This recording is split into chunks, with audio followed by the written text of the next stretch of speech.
Hi everyone, welcome back. So in this video, I will discuss the solution to the problem single number. In this problem, you will be given an array ARR of positive integers where every element appear even time except for a 1, and you need to find that number which frequency is odd. So let's see how we can solve this problem. So let me just quickly again summarize the problem statement. So basically you will be given an array of size n where all the elements has frequency even except for a one element, and you have to tell that one element whose frequency is odd.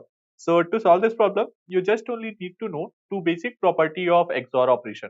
That is the value of A XOR A, it is equal to 0, and the value of A XOR 0, it is equal to A. And basically how I come to know about these property, it is comes from 1 XOR 1 which is equal to 0, and 0 XOR 1 or 1 XOR 0 which is equal to 1. So your answer will be XOR of all the elements of this array, because the elements whose frequency is even will cancel out each other. So let's just take XOR of all the elements of this array. So initialize this value with 0 because 0 XOR A is equal to A. Cool.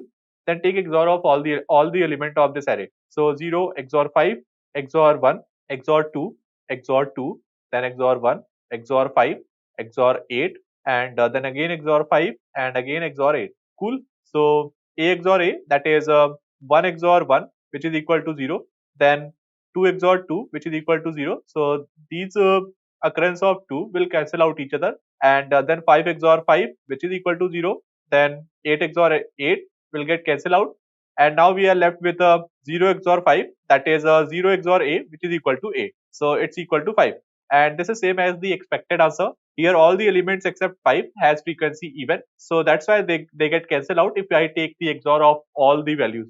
So yeah, let's just try to implement this solution. So first of all, this is my answer where I will take XOR of all the elements, and I am initializing this answer with 0. Then very simple, I iterate over all the elements using for each loop. So for every x in ARR, and x is equal to x XOR, okay, answer is equal to answer XOR x. I'm taking XOR of all the elements, and then I will just simply return this answer because it's now store the element whose frequency is odd. So let's try to submit this, and the time complexity is linear, and we are not using any extra space, so that's why the space complexity is constant. So thank you so much guys for watching this video, and have a good day.